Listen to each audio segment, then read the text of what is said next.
Darce, let's get this thing started. Welcome to the wrap. Holy smokes, it's October, George. Yeah, 72 degrees this morning when I woke up. October, what kind of deal is 72 degrees. I had to have the air conditioner on last night in the bedroom.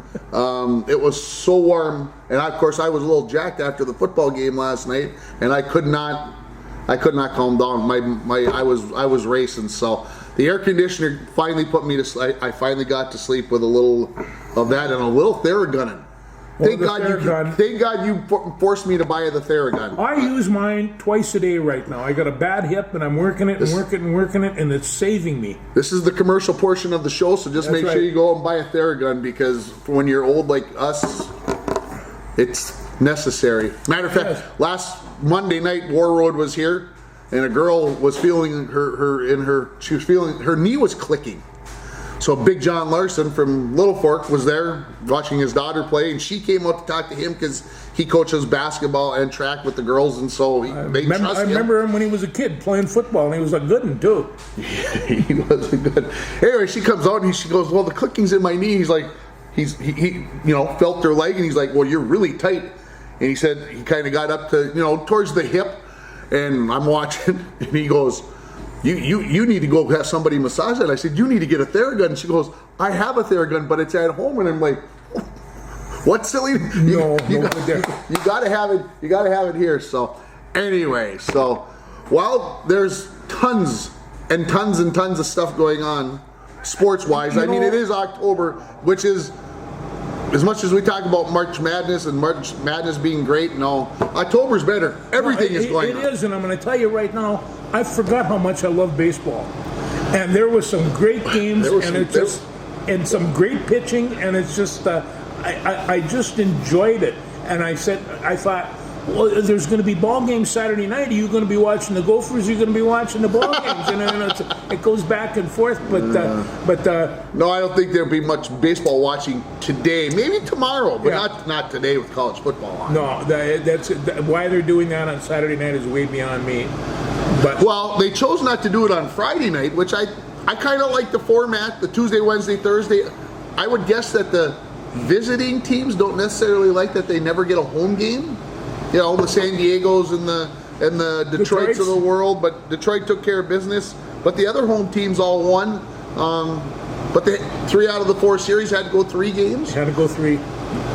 Major League Baseball had to love it because most of the games Dodgers were very and the close. Reds were the only one that went 2, and it's just and they were good games if you were a Dodger fan. The scary part was, and this kind of maybe puts the Dodgers on what the Reds scored some runs, if I'm not mistaken. They did. And so that's for Philly, like I said. So you got Detroit at Seattle. That's the 2-3 matchup.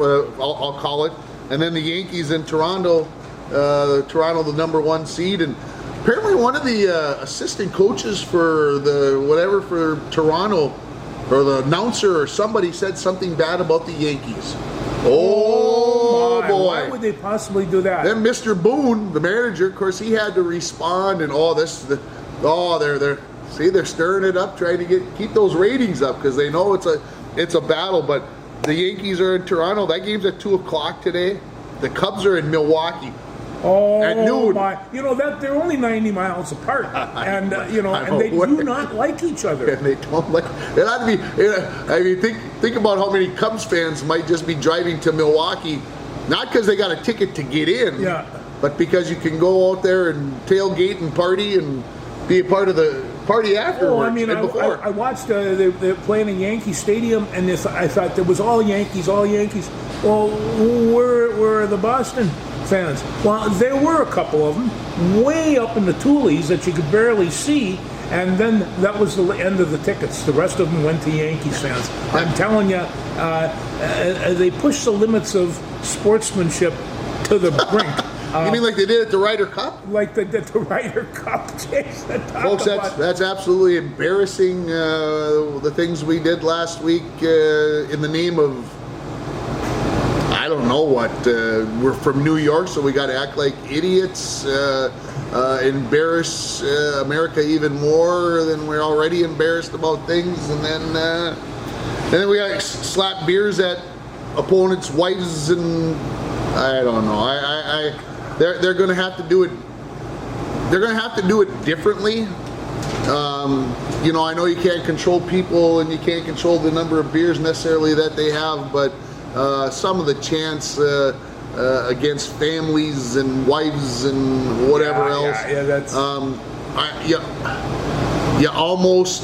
It is a game after all. It is a game, but we people. You know, I don't know. I guess we're always going to have that in athletics, sports. People acting poorly just puts a negative thing on it. I'll be honest. Well, as long as we're mentioning the Ryder Cup, what an embarrassment by the golfers. You know. Maybe I'm being too harsh there. Europe really golfed well. They did. Holy smokes, they golfed really well the first 2 days. And Americans came back very nicely. And I didn't turn it on. And I didn't turn it on, and I didn't turn it on last week, and I was getting ready to go over to, I went over to the school and did the stats, and I came home and I watched the end of the noon games, about 2:30, and I watched the end, and I'm like, okay, I got to get outside, I got to get a couple things cleaned in the garage, and I wanted to pick a few things up in the yard, and I'm like, I'm going to turn it over just to check where the golf was, and when I flipped it over, there was a lot of red. There were a lot, yeah. And I started doing the math, and I'm like, holy crap, we got a chance. And it was one of the greatest comebacks in golf. And I'm like, it cost me 90 minutes, those dirty buggers, and then they lost it anyway. Anyway. But it was fun. I enjoyed the end. Give Shane Lowry a lot of credit for sinking that big putt to seal the deal for the Europeans. Amazing the emotion. Not so much maybe from the Europeans, but from the Americans. From the Americans specifically, Scotty Scheffler, getting all choked up after he finally won a point for the first time in 2 Ryder Cups. The boys came out and fought. I don't think Keegan Bradley will be back as captain of the team. He made too many, in hindsight, bad choices in the first 2 days, sending certain people out. But I heard something this week after it was over, and somebody said the Europeans relish playing in the Ryder Cup. I think the Americans like to play in the Ryder Cup, and they got it in honor. But those Europeans are like, this is our chance to stick it to them. Stick it to them. So that's why it's fun. President's Cup will happen. You know, we'll have this every September. It's fun. I just hope that we have people act appropriately. And we got to go to Ireland in 2 years. Well, that'll be a good spot. Holy smokes. McGilroy will love that. That'll be crazy. I just want to point out a couple of going back into baseball. Yeah, let's do it. Yep, I got off. Tarik Skubal. I mean, if he put out a performance, struck out 14, give up 3 hits. I looked at that and I just thought, if there is a man on the mound who might be impossible to hit on any given moment, it's got to be him. He was just amazing. I didn't look to see the pitching matchups, but I wonder if he's going tonight. I think he is. On 1 day short rest because you're in where you're in. But yeah, give me your pick: Detroit or Seattle. Who wins it? This is a 5-game series. This is going to be a toss-up for me, but I'm going to go with Detroit. They're hot right now. So is Seattle, and the scary part about Detroit was they won 2 out of 3 in Cleveland, but had one of the worst collapses. They did. They were ahead 15 and a half games over Cleveland on July 8th. Think about that. Yeah. That's insane. They pulled it through. I say Seattle in 4. Boston and New York at Toronto. What are your thoughts? Yeah, no, I think that I hate to say this, but the Yankees are hot right now, and outside the fact that Toronto is a really good baseball team, I think the Yankees are going to be there. And I even hate to bring this up too, but I think that the World Series is going to be. No, I'm just saying. No, don't say it. The Antichrist versus the Antichrist? Well, yeah, something like that. And because that West Coast bunch, they are playing very, very good right now. Wow, he's picking the Yankees over Toronto. That goes 5 games. It does, yeah. That's more of a toss-up to me than the other one. Cubs in Milwaukee. I know how you love the Brewers. I do, and I'm going to go with the Brewers. In fact, I would really, if there was a second National League team, that would fit the bill, I think it would be the Brewers, and I really, really would like to see them pull it off. Brewers in 4, Yeah. and then LA at Philly. That's going to be just a colossal. I mean, if that doesn't turn into a fist fight, nothing will. They'll be Well, and who's throwing- starting pitcher for LA today? Ohtani? Shohei Ohtani, And- starting pitcher today. How do you get a guy that can throw like that and hit, let's see, 55 home runs? Something like that, yeah. Something like some ridiculous amount, and then they say, well, maybe he should just be a pitcher. Are you crazy? And throw out 55 home runs? Or maybe he should just be a hitter. Maybe he should just be a hitter.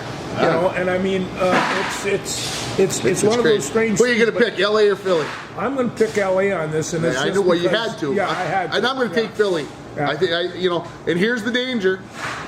Okay, for all 4 teams that are playing their first playoff game today, they haven't played in 6 days.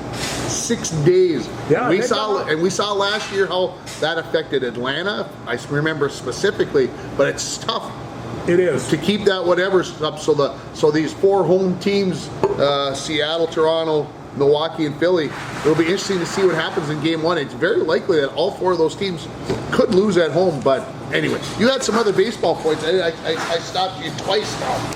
I apologize. That's so. Oh no, so no, rude. but they all Detroit and Seattle go at 7:30 because it's West Coast. The Yanks in Toronto are at 3 o'clock, 3:08. I don't know where they come up with these times. Well, you gotta let TV get in there and spice things up. Yeah, So. and the Dodgers at Philly at 5:38, and the Cubs and Milwaukee. And I'm almost sure those are Eastern times. I think they're all an All hour Eastern earlier. times, I yeah. think they're so. Anyway. Yeah, no, but I think this is really a good playoff set. These Yeah, I are gonna think be some- baseball's happy. They've got the big towns in there. They do. But they also have Milwaukee, so they've got somebody for everybody else to cheer for. And yeah, they that's got Boston, New York in the first round. I mean, Cleveland, Detroit. How far apart? We talking about? I mean, rock throw. the only one. I saw this on Twitter X last night as I was trying to drift out to sleep. I was looking at scores and catching up on what had happened in the world, and not that X is the best place to do that, but they showed the umpires coming off the field on Thursday at Wrigley, and they had to go through the San Diego dugout. Oh boy. Oh boy, that was unpretty. A near fist fight between one of the umpires and one of the either coaches or players from What San happened Diego. to the time when actually officials had a certain level of respect? And you let them. I mean, and the other thing I'm going to ask, when they have Robbie the Robot calling strikes and balls next year, is this going to eliminate some of that stuff? I believe so. I think it might do. It's gonna, yeah, absolutely. The only just think about the NFL and what they're doing now with the quick look from New York that they've got. Where should the ball be spotted? We're not stopping the game. We're talking about these kinds of things, and we're still talking about, well, was that a pass interference call or was that a bad holding call? But nothing like we've had in the past. No. I mean, it's crazy. Just the things, yeah, we had the illegal motion on the tush push and all these other things, and refs are going to miss those kinds of things. I don't doubt. But it's not just the referees in the field. They got another half a dozen people in New York Yeah, studying right. this. That's stuff. why I say I think Yeah. New York. I think the NFL is showing the way. I think so, about too. the way to do things.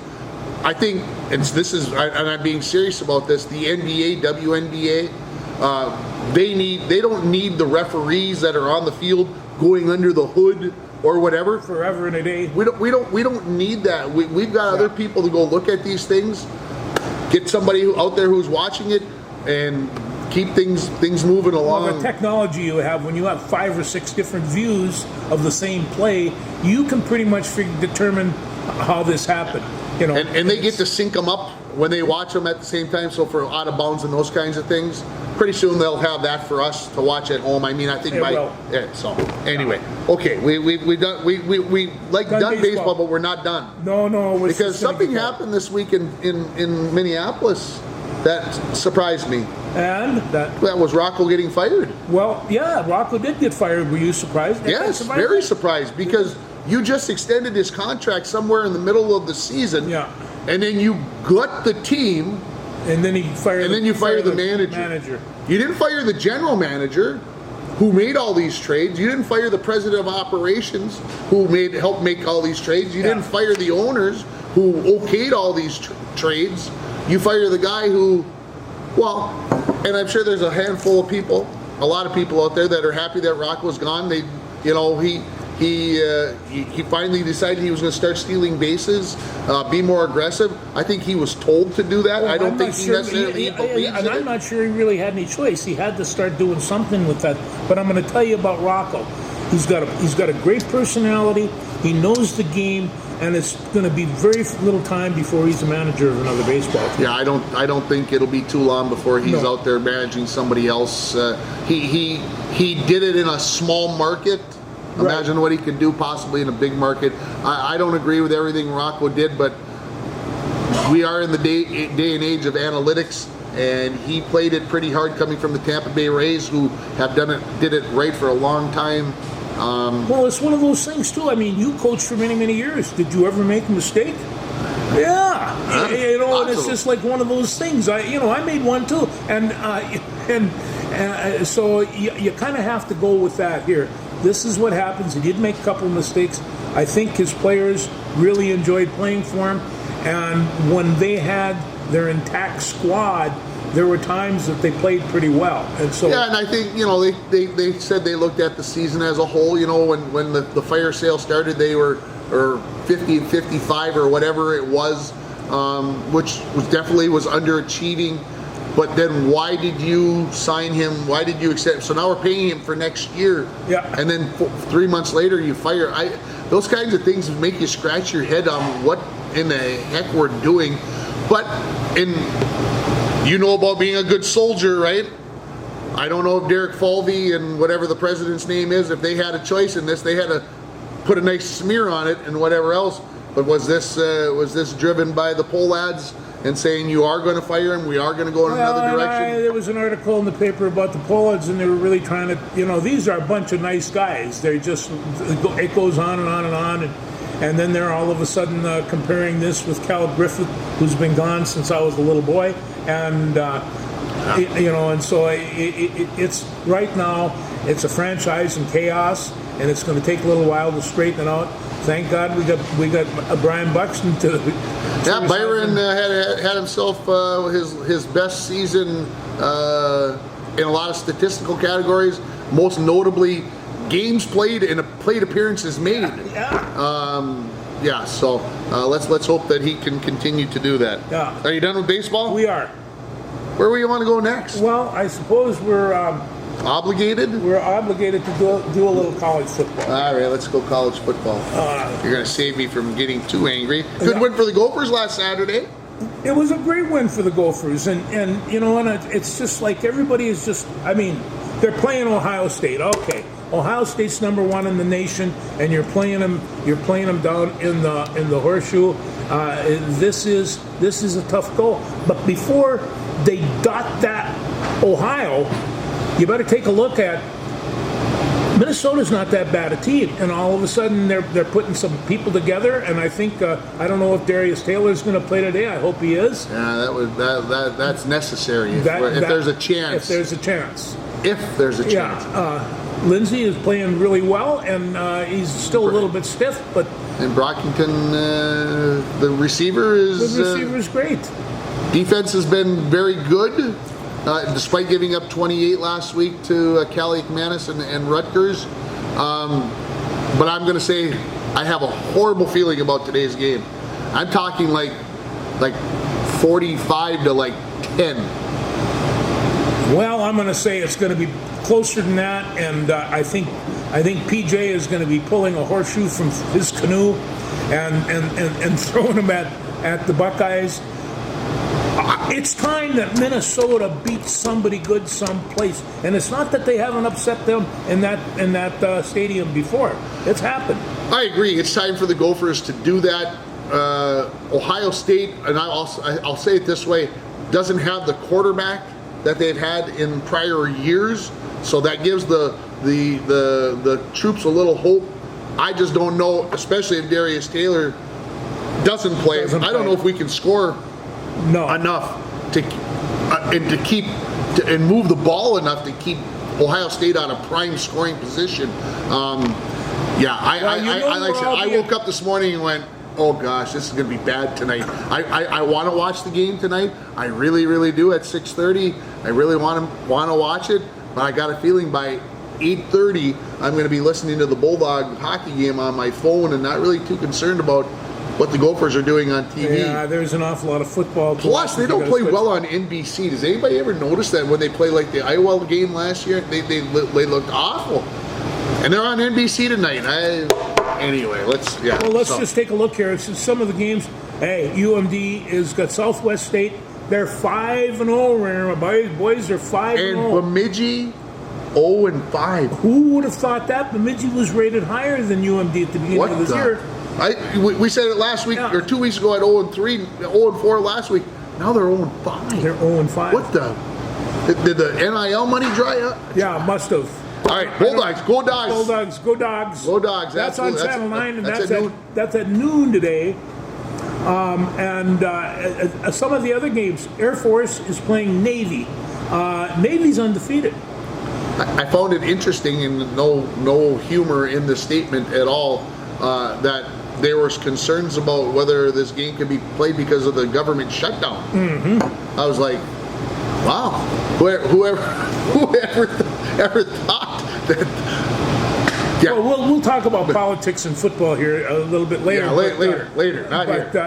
We're going to do it here too. Oh boy, I'm going to shoot my mouth out. Oh boy.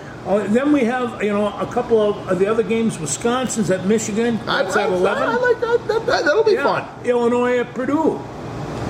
Blowout city. Illinois wins that game by 5 touchdowns. They are playing really good football right now, and the only thing that they didn't play well against was Indiana, and they have the week off. And Indiana went over and snuck one out there in Iowa. They did. I hated to say that I enjoyed that, but yeah, I kind of like that. That was pretty good. Indiana is rated number 8 in the country, and they are playing well. And there's going to be some surprises from that team. I agree. My good old team Army is playing Alabama Birmingham. That's at 11 o'clock. Army's run into some tough times, but I watched them against Kansas State, and I thought, how can you have such different teams on different weeks, and that's you haven't been watching the Broncos late, anyway. Yeah, I have.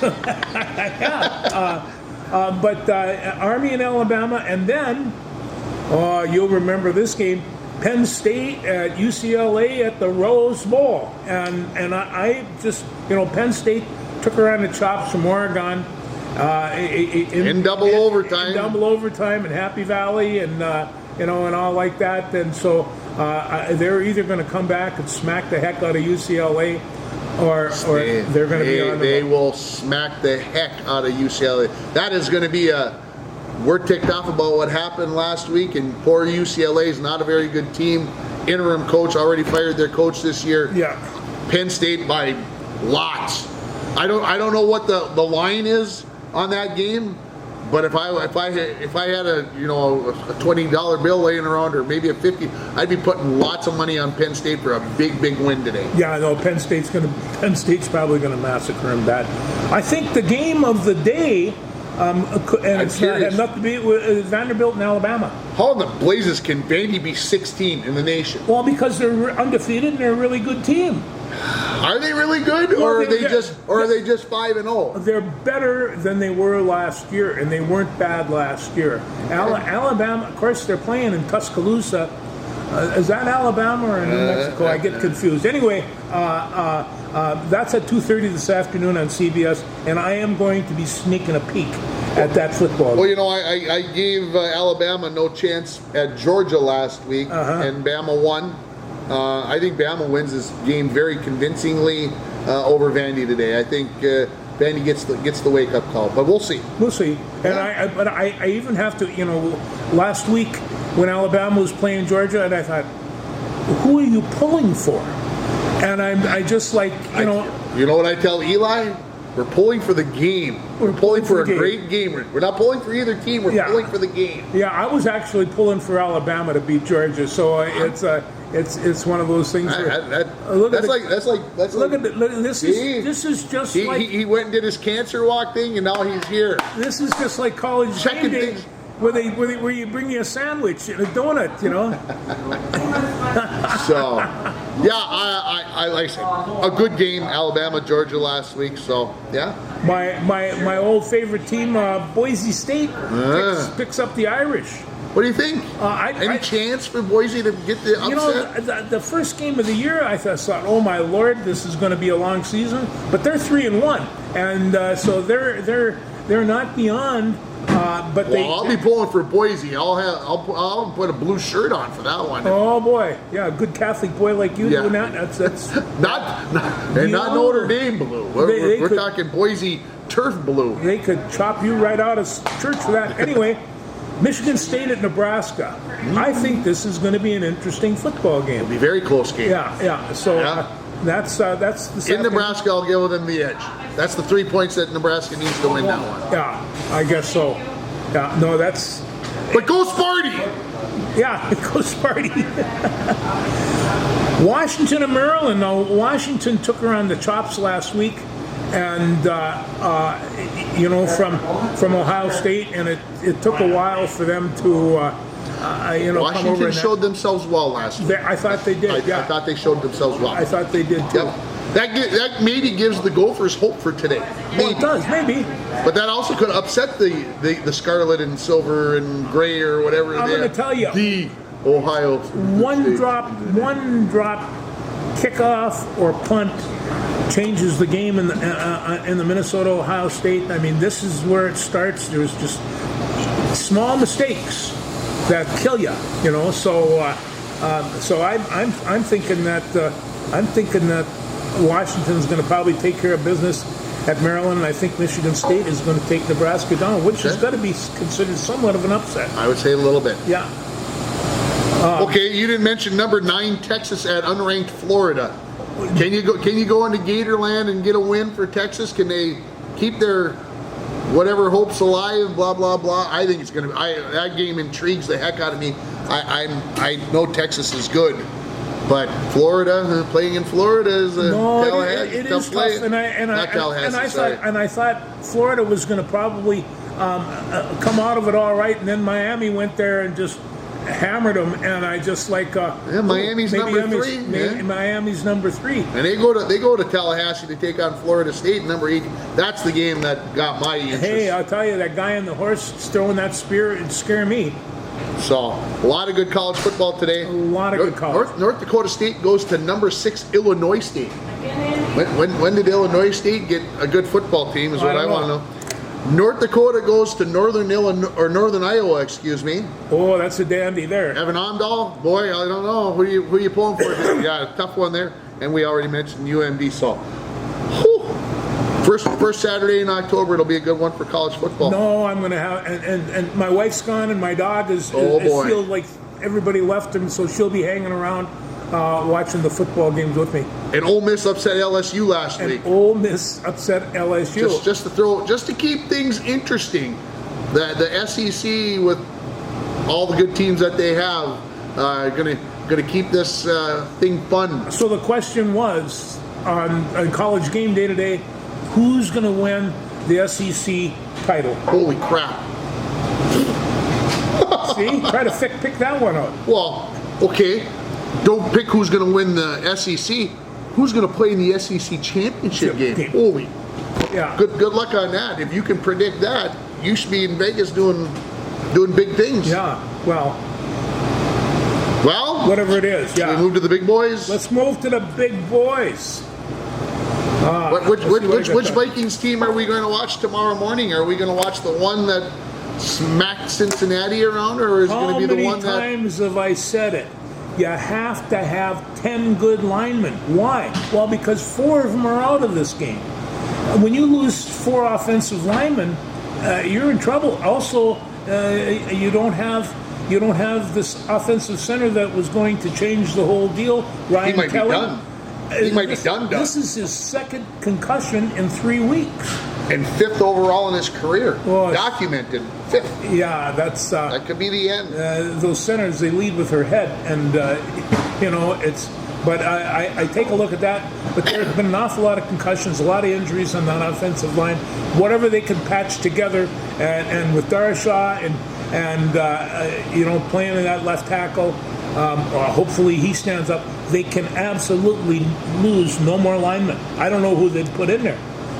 They just don't have anybody, and I'm sure they're looking around. Well, I'm sure a lot of offensive linemen that aren't on teams this week were going, I could get a trip to London out of this. Yeah. So, no, things looked pretty bleak last week. Again, another fourth quarter comeback to make things interesting against the hated Steelers and the more hated Aaron Rodgers and everything else. It just felt ungood last week with what happened with the Vikings.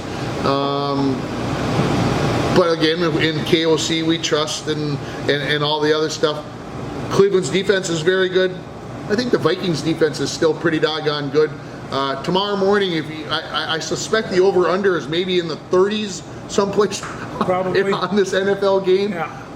You might want to bet the under on this one. I'm not in a betting mood this morning. I'm just tomorrow's final, like 13-10. Well, I got a bet that I'm going to make, and that is that tomorrow morning at 8 o'clock here in our hometown bar, the Muni, is going to be a breakfast game. The bar opens at 8 o'clock. And Felix will be pouring, and we will have bring in breakfast. your egg bakes and your cinnamon rolls and your Dunkin' Donuts and. There'll be a crew in here like you wouldn't believe. The only other better place to do this is probably in London. But, I'm looking forward to see how the English take to this game, although there's an awful lot of Cleveland and a lot of Minnesota fans there.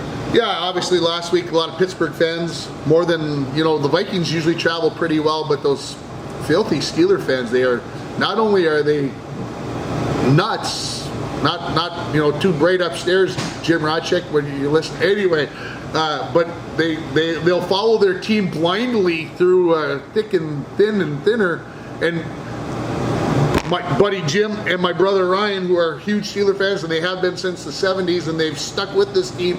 They want to get rid of their coach. Tomlin's supposed to have been gone 19 times, according to these two guys, and Tomlin just keeps winning and keeps getting over 500 and keeps getting this team to the playoffs. And you know what all they say to me?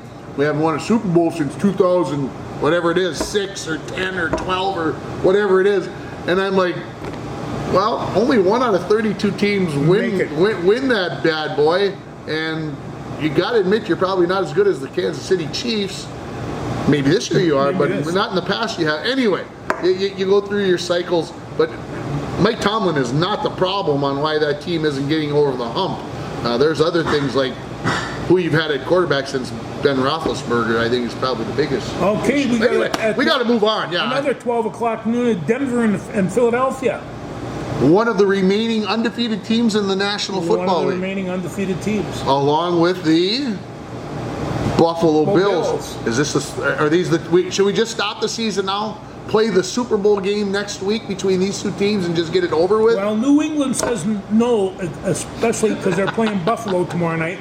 And they want to go and they want to upset them. Is that tomorrow night? That's Sunday night's game. Sunday night game. Well, I don't have to worry about staying up late. That's good. No, you don't. I can go to bed at about 8 o'clock and get rested up for the week. Now let's talk about Dallas and the New York Jets. Did you see the Dallas Green Bay game last week? I watched one play. Oh, I was not going to sit there and listen to Dingus and Dongus yell about Micah Parsons the entire game and all whatever. And I watched the kickoff, and I flipped the channel, and I never turned it on again. I can't listen to it. It's can I complain for a minute, because that's what you do, yeah. I'm watching a college football game last week, and it seemed like every play, even the punts, were like the biggest play of the game. No matter the outcome, no matter what happened on the play, it was these announcers are screaming into the microphones and blah blah blah and And this player, he carried his mom uphill both ways when he was a kid and got her water and blah, blah, blah. I'm like, not everybody can be that good. No. Troy Aikman, come on. I don't get it. It's painful to listen to. I was listening to XM and I was listening to Cleveland, the announcers for Cleveland. The play-by-play guy, he did more time screaming about the most random plays. I'm like, guys, all I need you to do is tell me what's going on. I can cheer. You don't have to cheer, and that's the one thing I can't. They were all trained by Augie. And so, so there's a lot of energy. There's a lot of energy. I mean, I have never seen a sportscaster dance while he's calling the game, but Augie does this. He gets into the game. In fact, I watched him call a volleyball match last week, and it could have been a wrestling match, for crying out loud. There was that much noise.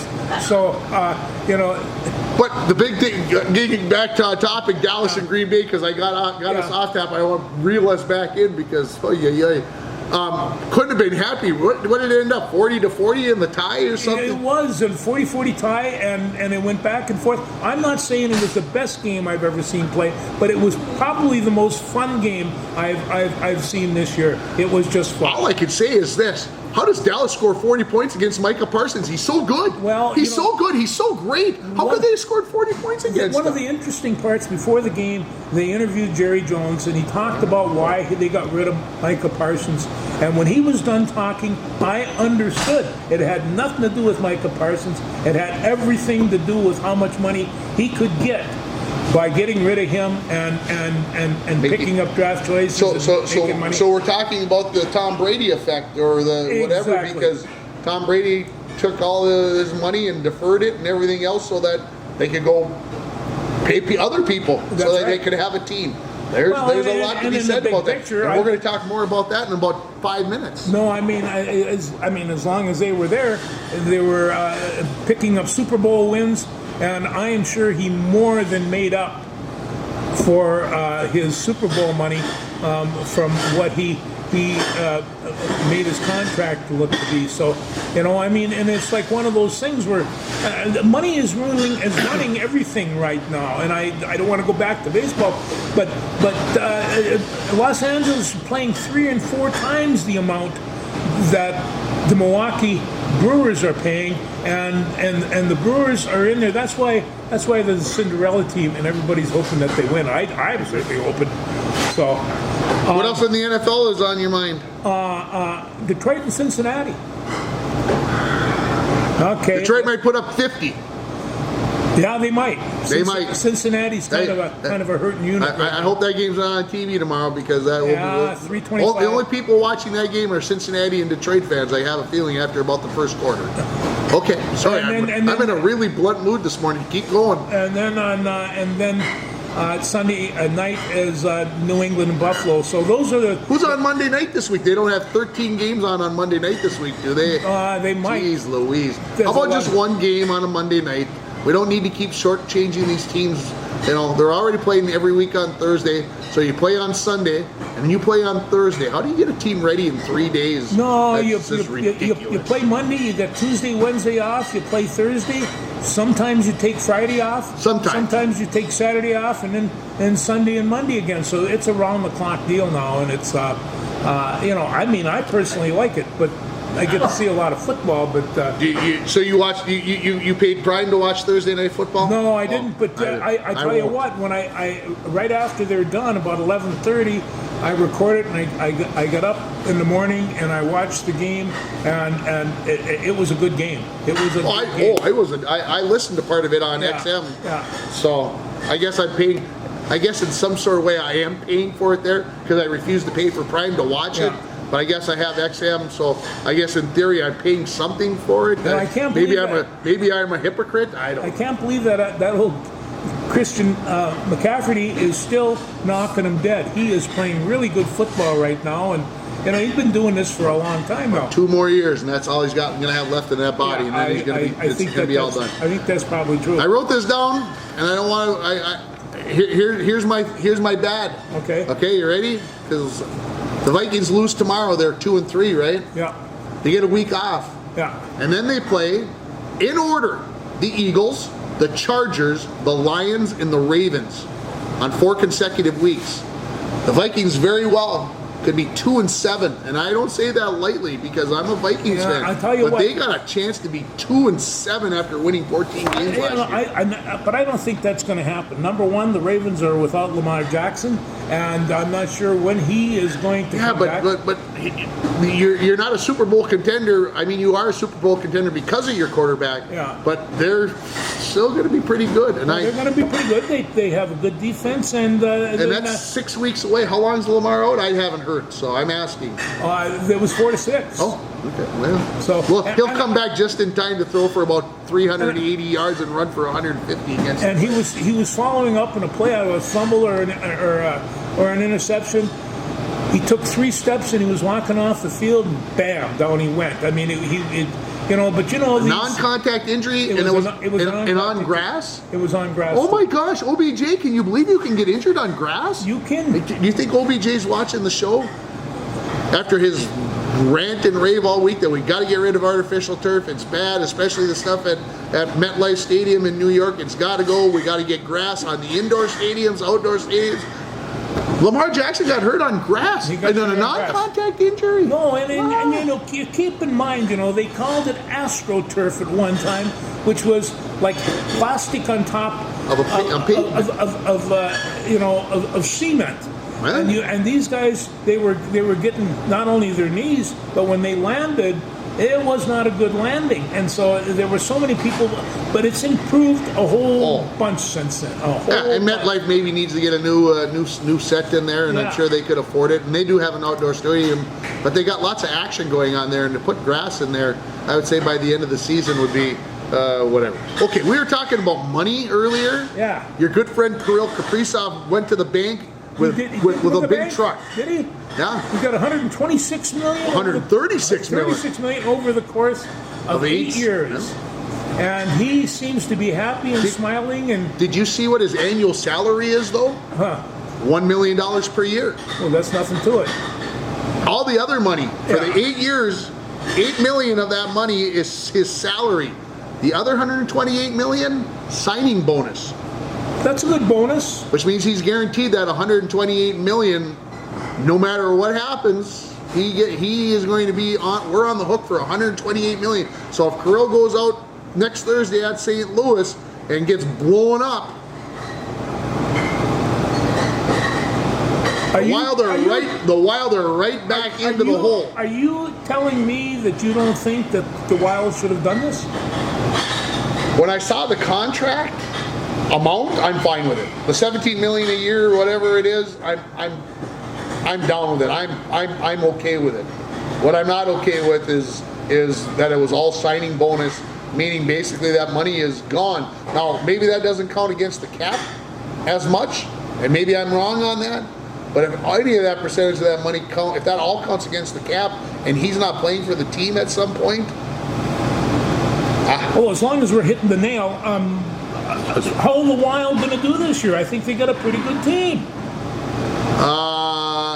Make the playoffs, make the second round. There's my prediction. Okay. We get out of the first round this year. That'll placate the naysayers and whatever else. I think you're going to see a little different team this year if they can stay healthy. Brodin's already out. Zuccarello's out 7 to 8 weeks. There's some but you're going to lose people during the season. That happens. No doubt about it. They won last night in Chicago 3-2, and I mean Chicago's not very good, et cetera, et cetera. But picking up Tarasenko is going to be a good one. I think that was a good pickup. The Wild signed Gustafsson, the Gus bus this morning, 5 years, $34 million. That's only $6.8 million per year if you do the math on that quick. For a starting goaltender, I think they did very well, and they've got a guy there that they think who's very young and will be around for a while. So I think we're all right. Somebody's really doing some serious planning here, and when you have a guy like Kaprizov back on your team, That just doesn't happen. That was serious negotiation. And this comment is for Mike Bolstead and all his whatever. The Wild still need a top shelf center. They do. Okay, if the Wild are going to make it to the next level, well, to make it to the end level, to a Stanley Cup championship, they might need 2 really good centers, but they need to go out and somehow, some way, they've got to acquire or develop a top line center. And if we want them to be in the playoffs, getting a top line center probably isn't going to happen through the draft. So you're going to have to either develop that person, or you're going to have to trade for this person or sign them in free agency. And I think the Wild are hoping that when they had all this money left open after the Suter Parisi thing finally got done, the saga got done, I think they were thinking that center was going to come and they were going to have all this money. Yeah. And it never really happened. So I don't know what's going to happen, but if the Wild want to get over the top, they've got to get a first line center who can go out there with Kirill, so that the other team, and again, I'm not against everybody else, but they need to find somebody else, because that will put them into a different level. I talked to a 7-year-old kid who went to a Wild game last year. He was standing next to the glass, and they were banging the glass. There was all kinds of kids. Boldy went by and dropped the puck over the glass. Now, it didn't go to my friend, but it went to a friend of his. But right now, Boldy is the hero of heroes. And it's just like he just says he's the greatest player. I don't know. The kids do this. Was it Thursday night, Wednesday night? Must have been Wednesday night, maybe Tuesday night they played, and I just happened to flip the TV on, and Boldy got the puck, and he flipped it back through his legs to miss one poke check. He went off to his right, pulled it through his legs again to avoid another poke check, and then he found Rossi on the edge of the goal in Kaprizov territory, as I call it, and Rossi missed the net. He didn't hit the net, but Boldy is he's sick. Yeah, he's sick for talking like the kids do. He's sick. He's insane. He's really good. He is a freak. How about your Minnesota Lynx? You know, the WNBA really saw some cracks in the whole organization. And I think they're seeing this for a number of reasons. Probably, mostly, it's financial. You know, I mean, you have... We're going to talk about money one more time today? Yeah, Cheryl Reeves gets carried off by the biggest guy in the gym because she wants to punch the referee, and she is very, very hot. She gets a fine. Now, if this would have happened in the NBA, this would have been a $100,000 fine, minimal. She got fined $4,000. Now, the reason there's a difference between $100,000 and $4,000, that's the salary they're making. You mean 25 times more the NBA than the WNBA? Yeah. Possibly, so right? And maybe so. This is. I'm reading now that there's some owners and stuff in the WNBA. You know, when it started off, they weren't quite sure how this was going to go or where it was going to go, and so they kind of let the owners and everything take control of what they were doing. And I think right now they're going to start taking some control over the owners. I think that they're going to start putting some money into their officiating because, you know, we've been talking about it for a couple of years, and it's poor. What do you think about Nafisa's 4.5-minute red prepared statement? I think that she had to do something like that. She is one of the superstars in the league, and she's certainly the superstar in Minnesota. And so I think she had to make some kind of a comment on it. And face it, she's not shy. She's not shy. She's going to go out there, and you know, some people have said, is it due to the fact that she started this 3-on-3 league? She's one of the founders of the 3-on-3 league. The WNBA is not happy about her possibly trying to poach their product and moving things, and I think if anything they should be applauding her because she's keeping the women's basketball game out in the forefront.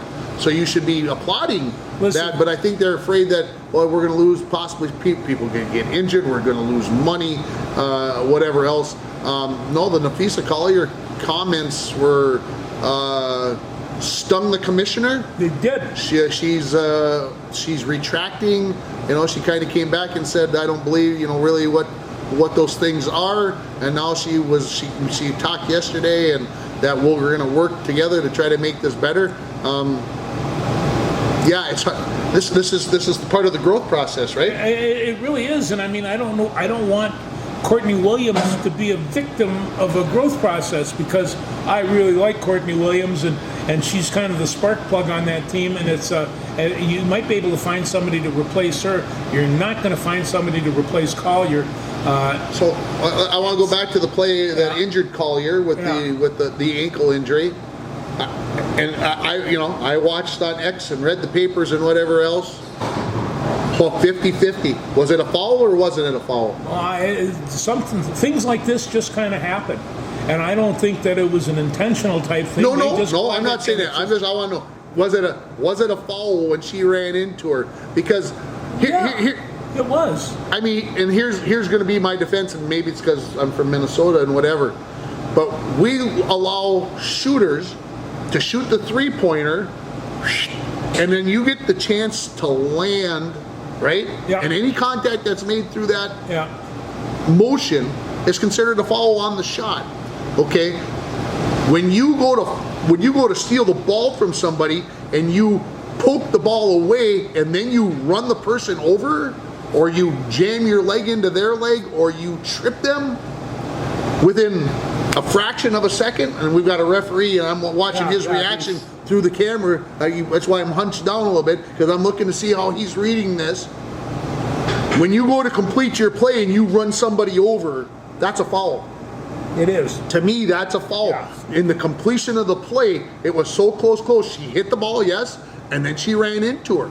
To me, that's a foul when it's that close. Now, if you hit it and they run into each other 3 seconds later down the floor because they're both hustling for the ball, that's different. But this was bang, bang. To me, I don't understand how it can't be a foul. How does somebody blow an ankle and you tell me, there's people out there telling me this is not a foul? I don't understand that. And that's the seriousness of the injury has to be taken into consideration.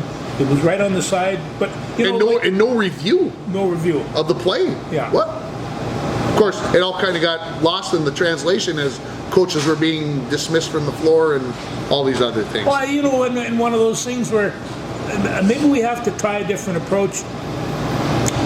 Give the coach and the referee some gloves and let's just do it, and because that's what Cheryl Reed wanted to do. She lost it, and she can't be doing that either. Yeah, it probably cost them I'm not saying that the assistant coaches couldn't handle it. It might cost them the series, as they lost in 4 games to the Mercury, and then Las Vegas, who kept their hot streak going, and et cetera, and then they won game 1 last night, did Las Vegas. So this is the best of 7. Vegas takes care of this thing in 5. I got a feeling. Yeah, I think so. They're pretty hot. Although Indiana took them to 5 games. They did. In Indiana, without their superstar, and they. How good's Indiana going to be next year? Does that tell us? Indiana's going to be tough. Yeah. It just doesn't happen right there. Yeah. Let's talk a little high school football. Okay. How was the game last night? Oh, it was great. You should have seen some of it. I can't wait till tomorrow when I get a chance to watch it finally, so that I know what happened. He's the AD, and he has to escort one of the players from the opposing team off the field, like off the field. How long did that take? That might have been a half-hour process. Well, by the time I got it done, it took a while, and of course, I'm sitting around behind people that are saying, "This is the longest game," but football is a long game when there's a lot of passes thrown. There were a lot of passes thrown last night, from what I heard. So I never got too excited about it, but it was. Well, it was a gorgeous night. So where else would you rather be? Well, we had 90 plus mini leaders. Oh. And we had the flag football and the tackle bar kids playing at halftime. Which means every grandma and grandpa in town was there. And then at halftime and right after that, then they all leave. But when the mini cheerleaders are out there, grandma and grandpas, there were 100 cameras at least. We sold over 800 tickets last night. Oh. Think about that now. That doesn't count the 150 kids that were on the field because they got in for free, plus everybody else who snuck in before we started selling tickets. No offense to anybody. The place was packed. It was. It was absolutely packed. And the Hinckley only had about a dozen people on the other sideline, maybe 15. So it was a Bronco heavy, and like I said, the stands were full. You know, Full. and I have It was to. fun. I gotta tell It you, was great. I walked into the stadium and I was accosted by this kid wearing number 9, and he was telling me about this, and he was so excited and he was so pumped. Then I saw his coach walking. He was sitting right in front of me. This guy was beyond nerves. He could have been playing for the Super Bowl in this thing, but the coaches were excited. The players were all excited. I enjoyed it completely. How'd number 9 do at halftime? Number 9 was doing just fine. He was knocking people around. I don't understand this grab the handles thing. It looked to me like you said before, It's tackle football. It's tackle football. Yeah. It's cosmetic, and the people in charge are going to have to decide whether we're going to get rid of that cosmetic and just make it football. I just know that Dale and I thought that those handles would really be convenient when you're playing defensive tackle. Grab hold of it? Get back here. Jake him in? And Jake him. I did get to watch 9 a little bit. I got to watch him only on one defensive play, but I got to watch him on offense. He did okay. I liked what he did on offense. So. He picks up and he goes, and he is. A lot of kids they start playing this game and they hesitate because they know what's coming on. He doesn't hesitate. No hesitation. No Good. hesitation. Yeah. So I enjoyed it. Everybody seemed to be pretty happy with the product last night there at halftime. So kudos to our young kids getting out on the field and doing. I have to share one little story. I'm standing by the gate, making sure that when halftime gets started, nobody's going to get run over. Yeah. Nobody's running off the field. The referees get a safe avenue to their locker room, et cetera, et cetera.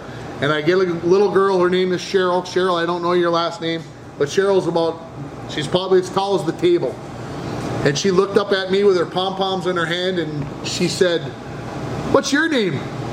And I said, "Well, if I told you my name was George," I said, "would you believe me?" And she goes, "Yeah." I said, "Well, it's not George." I said, "Would you believe that it's Tim?" I said, "That's a really good name. Tim is a really good name." She goes, "Yeah, it's a really good name." She goes, "My name's Cheryl," is on her jacket. She had bought a cheerleading jacket for this week. Yeah. And she unzipped her jacket. She unzipped her jacket and she pulled it out and she had her mini leaders t-shirt on and she was just proud. But then she had to zip her jacket back up. She goes, "Will you hang on to my pom-poms for me?" Sure, Cheryl. I'll be happy to do that. And then she goes, while she's doing it, she takes her head, and I'm not kidding you folks. This is in front of how many people? She takes her head and she pushed her head into my belly, right in here, and she put her head in there while she's trying to zip up her jacket. And I'm like, oh my God, I'm a 55-year-old man with a 7-year-old girl with her head in my stomach at a public place. I'm like, this is gonna. Anyway, the cheerleader advisor came over and said, "You were very patient." She said, I said I was stressing big time. Anyway, it was. I watched all these beautiful little girls, all dressed up, their parents just proud as punch, and I kept on thinking, boy, I'm glad I'm not an elementary school teacher because oh my gosh, there were so many of them. The energy down by that women's bathroom with 90 girls and all the football players standing down there trying to get ready and all the extra kids. Honestly, folks, I was walking through that area and it was just like stress, like whatever, and I just kept saying, this must be like being a kindergarten teacher. This must be like being a kindergarten teacher, because it was just, the girls were, screeching.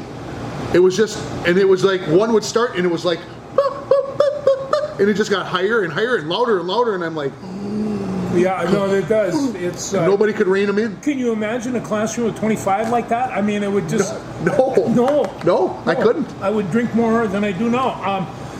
I have to bring up one game. I talked to my friends down in Minnesota Valley, and Chaska played Chanhassen last night. Across the street from each other, they're just a block away. My buddy is a Hall of Famer for Chaska, and he spent 15 years coaching football at Chanhassen. Greg, who do you cheer for? Well, I don't know. Sometimes, depending on this, but it doesn't matter. Either side thinks I'm a traitor. Chanhassen won 28-14. I saw that score, in front of 5,000 people. Woo! 5,000 people. This is top shelf 5A school. But when you get people like that, it would have been fun to be there. Yeah. Broncos did win 49-15, although they trailed 7-0, and I didn't think looked very good in the first quarter, but they certainly must have turned things on. Well, they got this guy, and I don't know how many more Husos we got coming up in there. But Zach was all over the place again last night, and He had last week at Greenway 187 yards receiving. Yeah. And he had 47 defensive points, which is like top 10 all time ever. He was everywhere last week, and if he was everywhere last night, I won't be surprised. No. 2 other scores. We're going to get a Jackson County Central score because I didn't see it. I looked at all the scores and I don't remember seeing it. 54-20. 54-20. 54-20. Jackson County Central, maybe the best team in 2A. Roman Voss. Roman Voss was going to the He Gophers. is going to put some lumps on people before he's done. And the score that blew my mind last night. Greenway Nashua Keewatin 26, Mesabi East 22. Wow. What the blazes is going? This was at Mesabi East after we watched what Greenway did last week against the Broncos, where they had 122 yards of total offense. That was in the fourth quarter with the second team in, defense in, and they only had 122 yards of offense. Somehow they went to Aurora and beat Mesabi East 26-22. The Broncos play Mesabi East on Thursday coming up this week. I don't know what to expect. And then the Broncos go to Crosby Arrington on MEA Wednesday. Moose Lake beat Crosby last night 62-6. This is going to be we got to take a look. Comparative scores are just useless in this league. Useless. Just totally useless. I've never seen the Broncos dominate anybody like the first half against Greenway. They put up 41 points, for crying out loud. It was just and then Seth pulled the dogs off a little bit the second half, which I thought was cool. But Greenway was never even close to being in that game. And like I said, and then to go to Mesabi East and beat them, and then Aiken thumped Rush City. Yeah, and I'm just like that one. Okay. I don't know. I don't know what to expect week to week, and that's, I guess, what probably makes it fun. You think back, everybody talks about the old days of the IRC and the C range. Yeah. You never knew who was going to win. This team could beat that team. The number 6 team could beat the number 1 team. Those kinds of things. Maybe that's where we're at. Maybe minus maybe Moose Lake. Maybe we've got parity amongst the other teams, which is what it's supposed to be all about, right? It's supposed to make it interesting, I guess. But for me, there's no well, Greenway's this team, and the Falls is this team, and Mesabi, I don't know. Well, there were some other interesting scores. Esco got hammered by Hermantown, and they were both. Esco's not Esco. Esco's not. Without Coy Parrots from 2 years ago, Esco's not the Esco. Just not there. Yeah. Speaking of Coy Parrots, he's going to a place that would have been his home. Yeah, and I never thought about it that way. And so he's maybe there'll be a check waiting inside his locker when he gets there, but maybe changing his allegiances. In his brand new pickup. Maybe when he gets home or something, or there'll be another pickup there. There'll be another pickup there with a big check in it. I do feel bad about Mesabi East next week because right now the Broncos are playing as good as I've seen them play in a number of years. They have some real interesting talent. If they can keep that offensive line working, what can you say about Kane Thompson? How many positions could he play? He could back up. I don't know why they haven't run him in the Wildcat yet. Don't give him any ideas. No, I know. I don't know if you had a chance to watch the news last night. I got home, just caught the end of it so I could rewind it and watch it, the Prep Sports Extra. But a former Bronco, Isaac Emerson, performed fairly well last night. At least had 1 passing touchdown and 1 rushing touchdown in Duluth East's big win over Duluth Denfeld. So kind of scary there. And MIB, who moved up from 9-man to 11-man and had been beating teams that I didn't think they should be beating, got absolutely hammered by Barnum 54-0. That might have scored. Not that Barnum beat them, but the MIB didn't score. They didn't. They didn't score. They shut them right down, and my jaw just dropped. So I don't know if that score, not the result. The result from Greenway beating Mesabi East surprised me. The result, Barnum winning, but the 54-point margin was unbelievable. I don't know. Yeah. I got 3 other things that I want to mention before we leave. UMB men's hockey started last night up in Alaska. Nice win up in Alaska. I don't think the team in Fairbanks is very good, but the UMD won 5-1. I think I almost made it to the end of the game. Gopher volleyball lost at Michigan on Wednesday in 4 sets. Oh, I bet your wife didn't like that. did not play well. Okay, they go to Northwestern on Sunday for an afternoon game there. And I'm going to just throw this out there. The Fort Francis Lakers out of the SIJHL, who have been struggling for the last, after they were really dominant, 15, 16, 17, 18, they were the team to beat in the SIJHL, went through a tough stretch. They're 5-0. And they really have, they've been playing well. So if you're a hockey fan and you live in the Falls and you're not into this whole we don't like Canada, we don't like the United States argument thing, and you want to go watch a good hockey game, Fort Francis, I had a chance to go over and watch them 2 Saturdays ago.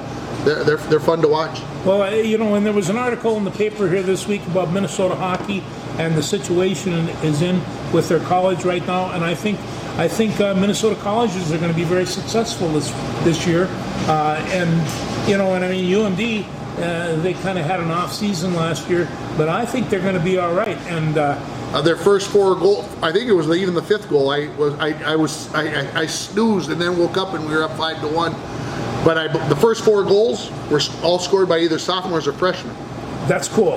That's I like good. that. And if you're a UMD Bulldog fan, Dominic James, who can skate like the wind, did not get drafted, or got drafted, excuse me, and decided not to sign, went the free agent route. Got signed by Tampa Bay 2 weeks ago. He probably is going to be dressing for Tampa Bay on Thursday night in their season opener. Well, that's too bad. How is that for a story? Yeah, You go it from is. drafted by a team, not signing, going the free agent route, get picked up 2 weeks before the season starts, and you might be starting for Tampa Bay, who's one of the premier franchises in the NHL. Pretty cool story. So you talking about all this sports in October, and it's only the first week. And we've only been on the air for about an hour and like 12 or 13 minutes. Darcy's How can going to we do start. She's going to start editing us out Yeah, because see. she can't fit into an hour on Channel 7. We better get out of here. We better. Thanks everybody for putting up with us.